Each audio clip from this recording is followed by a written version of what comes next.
տարիներ շարունակ տեղի թե անտեղի շատ ուժերի տարբեր անուններ են կպցրել, հին, նախկին, թալանչի, ոչ թալանչի, մարդիկ փորձել են, պայքարել են այս իշխանության դեմ, բայց իշխանությունը եկավ իր անշնորհք խոսույթներով, մարդկանց վարկաբեկելով, բացարձակ հաշվի չառնելով, որ դրանով իրենք մնալու են միայնակ եւ չեն կարողանալու լուծել մեր երկրի խնդիրները, ինչը մենք տեսանք փոխանակ հենվեին թեկուզ եւ նախկին փորձառու մարդկանց վրա, իրենք սկսեցին իրենց զրոյական կետից եւ տարան մեր մի հայրենիքը նվիրեցին, երկրորդ հայրենիքը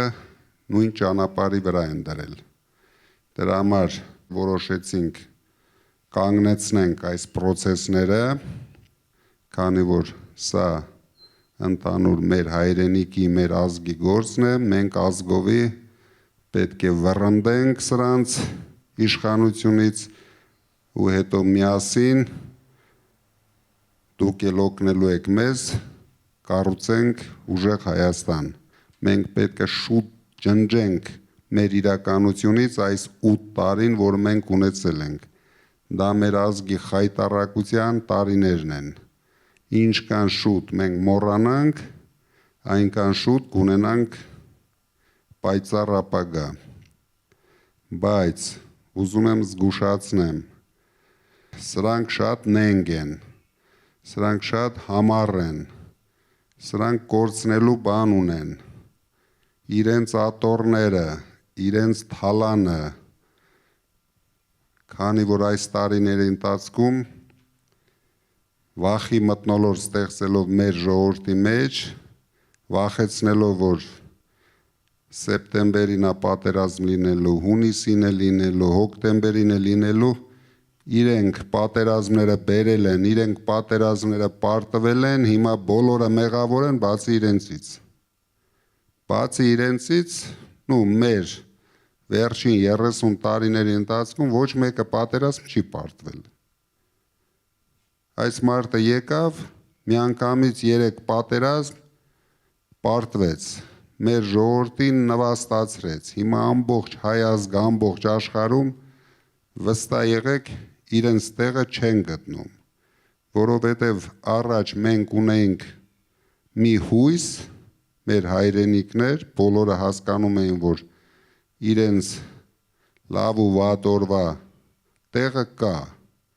այսօր ոչ մեկը չի հասկանում, Սփյուռքին բացարձակ կտրել են Հայաստանի իրականությունից, քանի որ Սփյուռքում դուք գիտեք ավելի համառ մարդիկ կան, իսկ ներսում մտցրել է տոտալ վախի մթնոլորտ, բոլոր բիզնեսմենները վախեցած են, ես չեմ էլ հասկանում ինչից են վախեցած, բոլորի վրա հարյուրավոր քրեական գործեր են հարուցել, բոլորի ընտանիքները հետապնդվում են, էլ դուք ինչ ունեք կորցնելու, են որ ասում են բացի ձեր շղթաներից, բոլորին մենք պետք է զարթնեցնենք, բոլորը պետք է դուխով, ձեր նման դուխով, Հարութի նման դուխով, դա կոչվում է հայրենասիրություն, իրոք մենք հիմա հայրենասեր մարդկանց կարիք ունենք, դուք գիտեք, որ ես էլ շատ լավ կյանքով էի ապրում, երևի աշխարհի մակարդակով շատ լավ կյանքով էի ապրում, ես էլ երբ որ տեսա, որ մեր երկիրը տանում են կործանման, մեր երկիրը տանում են թրքացման, ոչնչացնում են մեր բոլոր ինքնությունները, այսինքն մի քանի տարի հետո կարող է մենք զարթնենք եւ մեր գլխավոր գործունեությունը դառնա նամազը։ Մենք շատ հեռու չենք դրանից, ձեզ չթվա թե ես ձեզ վախեցնում եմ, այս մարդիկ այսօր մենք ներկայացրեցինք մեր ժողովրդագրական տվյալները, դուք ինձ թվում է ինտերնետում տեսնեք ու լսեք, ինչ անմխիտար վիճակում են գտնվում, մեր շրջաները ինչ վիճակում են գտնվում, սրանք միայն երկել պարելով ուզում են երկիր կառավարեն, սրանց միայն փորները կուշտ լինի, հակները շոր լինի ու մի հատ անորակ երաժշտություն միացնեն, տպավորություն են ստեղծում, որ մեր երկրում ամեն ինչ շատ լավ է, մնացել է երկելն ու պարելը, բայց իրանք սխալվում են, իմ ու Հարութի ու մեր մյուս գործընկերոջ Նարեկի հետ վրա սխալվել են, մենք շատ համառ ենք, մենք շատ ճիշտ ճանապարհի վրա ենք, մեզ դուք տեսնում եք միացել են նաև շատ հարգված ուժեր, ես նորից եմ ասում, մենք կարող էինք դաշին կազմել բոլոր ուժերի հետ, մենք չգնացինք այդ ճանապարհով, որտեղ բոլոր ուժերը տարիների ընթացքում թողել են իրենց թե լավ հետքը, թե վատ հետքը, մենք ուզեցինք հեռու մնանք այդ վատ հետքերից, չնայած դուք լսեցիք, մեզ իրենք էլ են աջակցում, բայց դաշին կազմեցինք միայն նոր դարաշրջանի հետ և միավորված հայերի հետ, որ միասին կառուցենք իսկական նոր դարաշրջան մեր երկրում, նույնիսկ այդ անունը այնքան ճիշտ է ընտրված մեր ապագայի համար, դրա համար մենք ուժեղ Հայաստանով կառուցելու ենք նոր դարաշրջան միասին։ Ես հիմա փոխանցեմ Հարութին, ինքն էլ կասի իր խոսքը եւ ուրախ կլինեի, եթե մենք հարց ու պատասխանով շարունակենք, եթե հետաքրքրող հարցեր կա։ Շնորհակալություն, պարոն Կարապետյան։ Նախ ուզում եմ իմ եւ մեր բոլորի անունից շնորհակալություն հայտնել հյուրընկալության համար, ինչը այս լարված օրերին, երբ ամեն րոպեն, ամեն վայրկյանը բոլորի համար ու հատկապես նաեւ ձեր համար թանկ է, դուք ժամանակ գտաք, հատկացրեցիք, որպեսզի ավելի անձնապես անմիջական շփում ունենանք։ Մեր մեջ կան անձինք, ովքեր պատրաստվում են ձեզ հարցեր ուղղեն, հենց ձեր ասած տարբերակում։ Շատ շնորհակալ եմ, որ եկել եք։ Հիմա եթե հարցեր ունեք, Պարոն Կարապետյան, ես հիմա հարց չունեմ, ուղղակի որպես առաջարկ։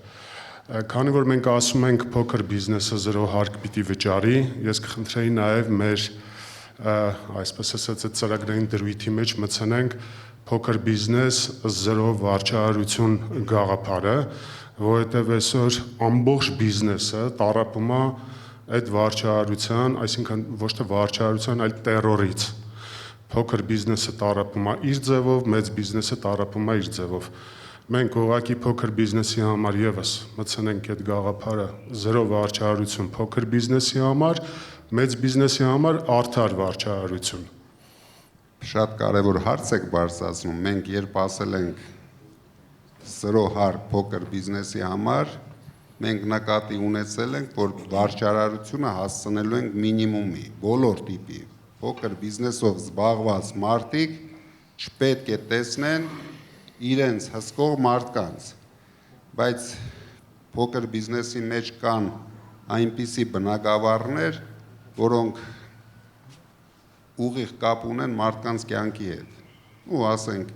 հացի փուռը չի կարող չստուգվել սանիտարական նորմաների հարցով, կամ այդպիսի հարցեր։ Մաս կտրողներին խոստանում ենք, որ վարչարարություն չի լինելու, բայց ինչը վերաբերվում է սննդի կետերին, սնունդ արտադրողներին, դա մի քիչ դժվար հարց է, բայց հասցնելու ենք մինիմումի, որ հիմնականը սանիտարական հսկողությունը բարվոք լինի։ Բարև ձեզ, հարցս արհեստական բանականությանն է վերաբերվում։ Տեսեք, այդ արհեստական բանականության հարցը Նիկոլենք դարձրել են ոնց որ իրանց մենաշնորհը, բայց մենք որպես նոր դարաշրջան գնացող ուժեղ Հայաստան, մենք պետք է այդ զենքը, որը 21-րդ դարի երկրորդ կեսի զենքն առնելու, դա պետք է մեր ձեռքում լինի, որպես ինդուստրիա եւ ոչ թե որպես յուզեր օգտագործող։ Ես պատասխանում Ուզենամ, որ դուք դրա մասին ասեք։ Ես հասկանում եմ, որ դա պետք է լինի մեր երկրի զարգացման ապագան։ Առաջ երթին ուզում եմ ձեզ ասեմ, որ մի հավատացեք, թե ինչ որ մեկը գալիս է Հայաստան, մեկը 500 միլիոն, մեկը 9 միլիարդ, մեկը 5 միլիարդ, 8 տարի այս մարդիկ եղել են իշխանության։ 8 տարվա ընթացքում մի հատ հավի բուն չեն սարքել։ Սա իրենց մասով։ Ինչ վերաբերվում է արհեստական բանականությանը, ես ավելին ասեմ, մենք հատուկ գոտի ենք ստեղծելու, հատուկ համալսարաններ ենք ստեղծելու, ամենալավ կադրերն ենք պատրաստելու ոչ միայն արհեստական բանականության, այլ ամբողջ թվային տեխնոլոգիաների զարգացման համար։ Դրանքից կառուցվելու են ու կազմակերպվելու են ձեռնարկություններ։ Դա մենք իրոք գիտենք ոնց ենք անելու, գիտենք ում հետ ենք անելու, դրա համար դուք կարող եք չկասկածել, դա մեր 300,000 աշխատատեղերի ստեղծման գլխավոր բազաներից մեկն է լինելու։ Քանի որ մենք ունենք իրոք շատ ուժեղ երիտասարդություն, գիտակից երիտասարդություն, ու քանի որ դա շատ բարձր վարձատրվող աշխատանք է, մենք ամեն ինչ անելու ենք, որ գնանք բարձր վարձատրվող աշխատատեղեր ստեղծելու ուղղությամբ։ Մենք իրավունք չունենք լինենք թույլ, ոնց որ հիմա ենք, եւ իրավունք չունենք լինենք աղքատ, ոնց որ հիմա ենք։ Դրա համար դա մեր գլխավոր ուղղություններից մեկն է լինելու եւ դուք 5 տարի հետո նորից կհիշեք ձեր հարցը։ Տեսեք, միգուցե էլեկտորալ իմաստով այդ բարձր տեխնոլոգիաների, բիոինժեներիայի, արհեստական բանականության հետ կապված մարդիկ քիչ են, բայց մեկը դրանք այն մարդիկ են, այն գրագետ մարդիկ են, որոնց կարծիքի է։ Բայց դուք ասիք մենք ունենք, կոնկրետ մենք ունենք։ Մենք ունենք, թիմում ունենք, երկրում էլ ունենք, երկրում էլ ունենք։ Ես ասեմ, բոլոր բնակավարներում, թե անվտանգության, թե տնտեսության, թե արհեստական բանականության, մեր մոտեցումները լինելու են բոլորովին այլ։ Մենք հույսներս չենք դնելու միայն մեր վրա, մեր Հայաստանի հայկական պոտենցիալի վրա, մենք հույսներս դնելու ենք մեր սփյուռքի պոտենցիալի վրա, մենք հույսներս դնելու ենք միջազգային արդեն հաջողված խոշոր կառույցների վրա։ Բոլոր բնակավարներում մենք ունենալու ենք լուրջ խորհրդատվական կազմակերպություններ, ովքեր մեզ օգնելու են մեր երկիրը շատ արագ այս աղքատ վիճակից հանել, որովհետև ես հասկանում եմ, որ Հայաստանը փոքր շուկա է, փոքր դաշտով, ինչ կանել աշխարհի ամենազարգացած գիտելիքներով մարդը լինի, այստեղ ոչինչ չկա, փորձը չկա, մեզ պետք է օգնություն այս հարցերում։ Դա մենք արել ենք մեր կյանքում։ Ես ամբողջ բիզնեսը կառուցելիս միշտ դա արել եմ միջազգային ստանդարտներին համապատասխան։ Եթե մենք լսենք մեր մտավորականներին, ովքեր կեղտոտված չեն, ովքեր այսպայն քաղաքականության մեջ չեն ու ուզում են ունենալ ուժեղ ու փրկված Հայաստան, մեր փրկությունը կլինի եւ նաեւ PR տեսանկյունից բավական մեծ արձագանք կարող է լինել։ Մշակույթի մարդկանց մենք չպետք է խնդրենք, մենք չպետք է աղաչենք, որ դուք պետք է առաջնորդեք այս պայքարը։ Իրենք ոչ թե պետք է գան մեզ օգնելու, իրենք պետք է առաջնորդեն պայքարը։ Ինձ ոչ մեկը չի խնդրել, որ մտի պայքարի, ես բանտի խցում եմ որոշում կայացրել։ Ֆերոյանի ու մեր մյուս փաստաբաների հետ քննարկելով մենք որոշեցինք ստեղծենք շարժում, որը քաղաքական չէր, որպեսզի այս մարդիկ հասկանան, որ հաջորդ քայլը իրենց համար վտանգավոր է լինելու։ Հիմա վստահ եղեք, գլխներին են տալիս իրենց արած քայլի համար։ Բայց ինձ ոչ ոք չի խնդրել դրա համար։ Նույնիսկ Ֆերոյանը չի խնդրել։ Դա քո կամքը պետք է լինի։ Հիմա եթե կա ուժեղ Հայաստան եւ գլխավոր հաղթող ուժ, այդ մարդիկ իրեն գիտեն դա, պետք է քայլ անեն, շատ հեշտ կարող են ստատուսներ գրել, քննադատել նույնիսկ մեզ, մի բան սենց չենք անում, մի ուրիշ բան սենց չենք անում, դրա համար ինչը ճիշտ է, բոլորը պետք է այդ ուղղությունը մեզ ցույց տան, մենք գոռոզ մարդիկ չենք, մենք բոլորի հետ պատրաստ ենք ճիշտ ուժերի հետ համագործակցել, մենք ունենք երկու կրիտերիա, մաքուր ձեռքեր եւ մաքուր անցյալ, ով համապատասխանում է այս կրիտերիաներին, բոլորի հետ մենք պատրաստ ենք համագործակցել։ Չկա մարդ, որ մենք ասենք, սա լավ է, հետո մենք իրենց կարիքը ունենք։ Այո։ Այսինքն բոլոր կուսակցությունները, ում հետ մենք հիմա համագործակցում ենք, իրեն ձայն են բարձրացրել, ասել են, որ մենք աջակցում ենք ձեզ եւ պատրաստ ենք ձեզ հետ քայլ անել։ Մենք էլ եմ ասում, գոռոզ մարդիկ չենք, առավել եւս հիմա մենք իրենց կարիքը ունենք։ Մեր պայքարը միայնակ մարդու պայքար չի, պետք է բոլորս միասին պայքարենք, բոլորս։ Ես պատրաստ եմ հանդիպեմ մեր մշակույթի կարկառու գործիչների հետ, լսեմ իրենց խնդիրները, բայց մենք նույնիսկ այս դեպքում մեր ծրագրում ներառել ենք, որ ինչպես մանկավարժների, այնպես էլ մշակույթի գործիչների աշխատավարձերը 5 տարում 150%-ով բարձրացնում ենք, համամասնորեն ամեն տարի, ոչ թե 5-րդ տարին։ Այսինքն մենք մեր քայլը արել ենք իրենց։ Մնացածը արդեն իրենց խնդիրն է, ոնց կարձագանքեն, ինչ կանեն, մի անհանգստացեք, մենք մեր գործը գիտենք, մենք գնում ենք հաղթանակի եւ այդ հաղթանակը մենք ունենալու ենք։ Իրենք հենց դրանից սկսեցին, սկզբից ջնջեցին մեր էլիտան, որտեվ երբ կարող ես կառավարել, երբ հակազդեցություն չկա,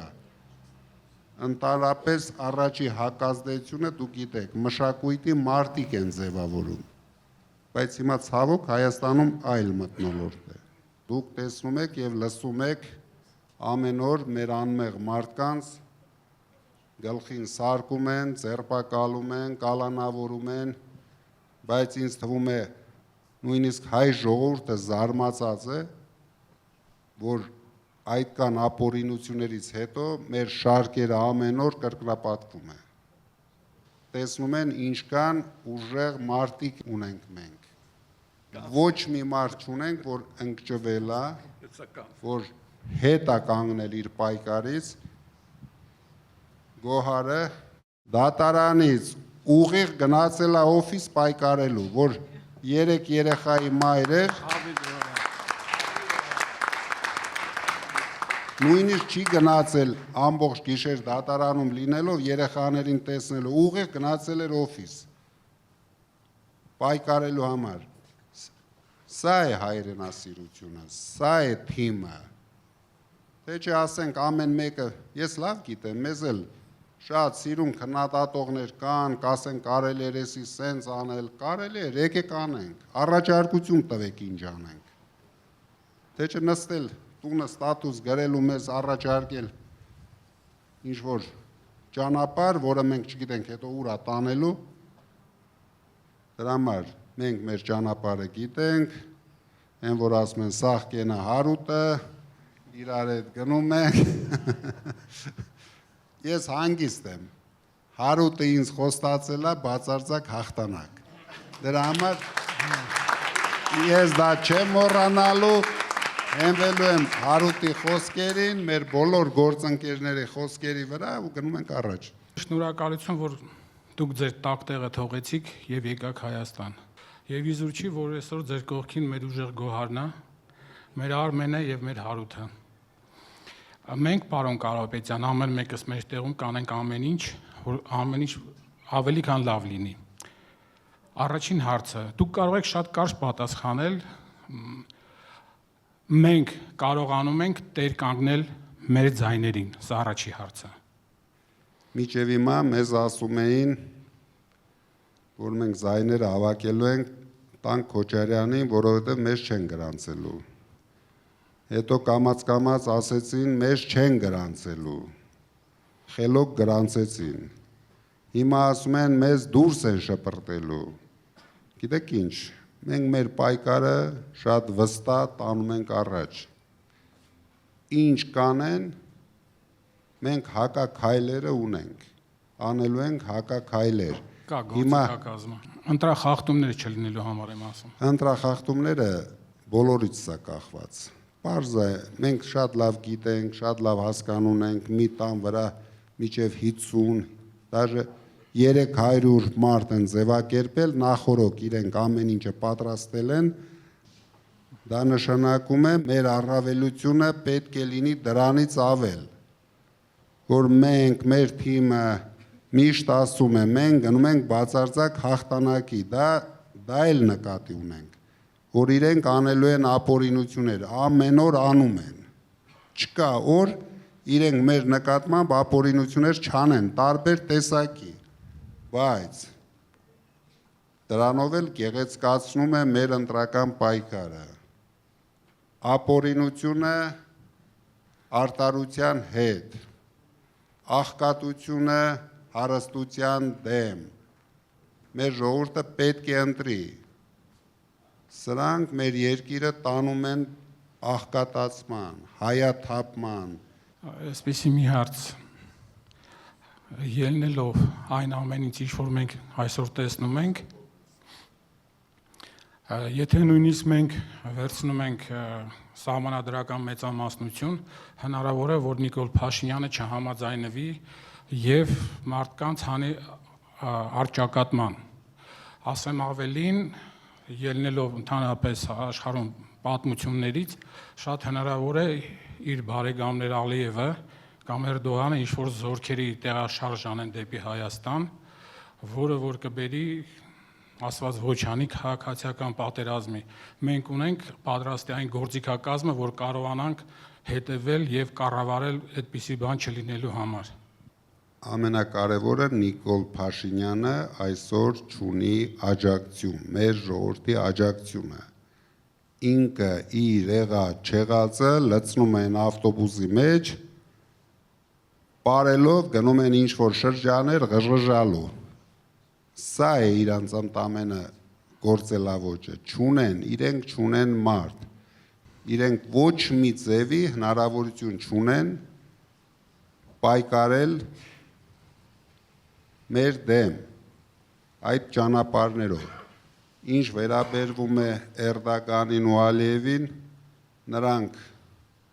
այդ փորձերը անում են իրենց մարզպետի հետ, նրանք այդքան խելք ունեն մեր գալու դեպքում նույնիսկ չմտածեն դրա մասին։ Իրենք նշանակել են իրենց պատկերացմամբ իրենց մարզպետը Հայաստանում եւ իրենք իրենց մարզպետի հետ անում են ինչ ցանկանում են, բայց դժվում է մեր ժողովուրդը, մեր երկիրը, դրա համար դուք դրանում կարող եք ընդհանրապես հանգիստ լինել, անմիջապես է փոխվելու, անմիջապես ամեն ինչ փոխվելու է, մենք մեր կռացած մեջքը ձգելու ենք, հայ մարդը պետք է նորից հիշի, ինչպես էր ինքը 8 տարի առաջ, այս 8 տարվա կռացած վիճակից մենք դուրս ենք գալու, դա միակ ձևն է, որ Նիկոլ Փաշինյանին ուղարկենք վարչապետի հետ Ադրբեջանի շրջանները համերգ տալու, նույնիսկ ես չեմ հավատում, որ Հայաստանի շրջանները ցանկություն կունենան նրա գլխի տմտմպոցներին նայել։ Շնորհակալություն եւ մի առաջարկություն Yandex տաքսի քշողները շատ են մեր Հայաստանում, որոնք որ պաշտոնապես գրանցված չեն։ Իրոք շատ են, տասնյակ հազարավոր։ Եթե ձեր մակարդակից Շատ լավ հարց եք տալիս, մենք հնչեցվի, այդ հարցը նայել ենք, ուսումնասիրել ենք։ Իրոք անարտարությունը կա Հայաստանում եւ մենք միանգամից ուղղելու ենք դա, որովհետեւ ցանկացած աշխատանք դա պետք է համարվի աշխատանք։ Իրենց համար դա կլինի ստաժ։ Միանգամից, նույն օրը, նույն ամիսը։ շնորհակալություն։ Պարոն վարչապետ, ոչ մեկ ձեզ չասեց վարչապետ, ես 40 տարվա բժիշկ եմ, մի քիչ ապագան տեսնում եմ, էլի դրա համար ասում եմ, պարոն վարչապետ։ Շնորհակալություն։ Պարոն վարչապետ, որ նայում եմ ձեր աչքերին թախից կա, սրտի մեջ ուրախություն եւ սեր կա։ Եվ կա ժպիտ, որը խոսում է ձեր հոգու հայելին է եւ խոսում է ձեր մեծության վրա։ Ես շատ ուրախ եմ, որ վերջապես տեսնում եմ մի մարդու, որը կարող է այս երկիրը այս ճղճին վիճակից հանելու։ Մենք այս չարի վերջը տալու ենք մեր բարիությունով։ Մի անհանգստացեք։ Բարև ձեզ, պարոն Կարապետյան, մի հատ հարց էլ ես հնչեցնեմ։ Հնարավորինս արտաքին քաղաքականության մասին էլ խոսացվի։ Ես ասում եմ, մենք ունենալու ենք շատ լավ հարաբերություններ Ամերիկայի Միացյալ Նահանգների հետ, Ֆրանսիայի հետ, Ռուսաստանի հետ, մեր հարևան երկրների հետ։ Բայց ունենալու ենք այդ հարաբերությունները մեր ազգային շահերից ելնելով։ Մենք ցանկացած հարաբերությունից պետք է օգուտ ունենանք, մեր երկիրը պետք է օգուտ ունենա, մեր ժողովուրդը օգուտ ունենա։ Չգնանք, նկարվենք, դուք պատկերացնում եք ինչքան գումարներ են ծախսում ամեն տուրիստական ճամփորդությունների վրա։ Գնում են, լուրջ նստում, իրենց համար տաշ-տուշ անում, գալիս են ծախսելով բյուջեի փողերը։ 8 տարվա մեջ ես իրեն կոնկրետ առաջարկություն եմ անում։ Կոնկրետ մեկ օգուտ $100 գրպանից հանի ցույց տա, որ գոնե 5 անձամբ $100 ստացել։ Այս մարդիկ բացարձակ չեն հասկանում, որ գլխավորը գումար աշխատելն է, ոչ թե գումար ծախսելը։ Մենք լինելու ենք գումար աշխատող կառավարություն։ Իրենք ընդամենը մեկ ձևով են գումար աշխատում։ Վարկեր են վերցնում, տանում ասֆալտ փռում։ Այսինքն ուրիշ բան 8 տարվա մեջ դե մենք հայտարարություն ենք անում։ Թող ցույց տան։ Եթե արել են մի հատ գործարան ցույց տան, 8 տարվա մեջ գոնե մեկ գործարան բացի մեր կառուցած 10 գործարաններից այս 8 տարվա մեջ, թող մի հատ ցույց տան 200 մարդ աշխատող հիմնարկ։ Դուք պատկերացնում եք դա ինչքան արդեն նույնիսկ խոսք չունեմ ասելու, բացատրելու, մարդիկ 8 տարի ինչով են զբաղված եղել։ 8 տարի այս մարդիկ խապելով ժողովրդին հայաթափել են մեր սահմանամերձ տարածքները։ Հիմա որ փակում են 230 հատ դպրոց, ում համար են փակում։ Պարզ չի, որ ադրբեջանցիներին բերելու են այդ դպրոցներում ուրիշ ինչ կա անելու։ Պարոն Կարապետյան, նաև այս առումով հենց եվրոպական միության հետ տնտեսական առումով զարգացման հետ կապված կարելի ավելի շատ Եվրոմիությունը մեր համար լինելու է կարևոր գործընկեր։ 800 միլիոնանոց շոկա է այնք Իրանից նաև։ 400 միլիոնանոց է, բայց շատ հարուստ շուկա է, դրա համար ես ասում եմ ցավ է, որ մենք ընդամենը կարողացել ենք 30 տարում ունենալ $200 միլիոն շրջանառություն, ոչ թե օգուտ, շրջանառություն։ Դրա համար ես ձեզ վստահեցնում եմ, այդ հարցերում դուք մեզ վստահեք, նույնիսկ մենք հարցումներով ենք տեսնում, որ բնակության մոտ 2/3-ը այդ հարցերում մեզ վստահում է, որ տնտեսությունը մենք լավացնելու ենք։ Եվրոմիությունը կարևոր գործընկեր է, Ֆրանսիան շատ կարևոր։ Ես ասել եմ, որտեղ ապրում են մեր հայրենակիցները, մեր հայերը,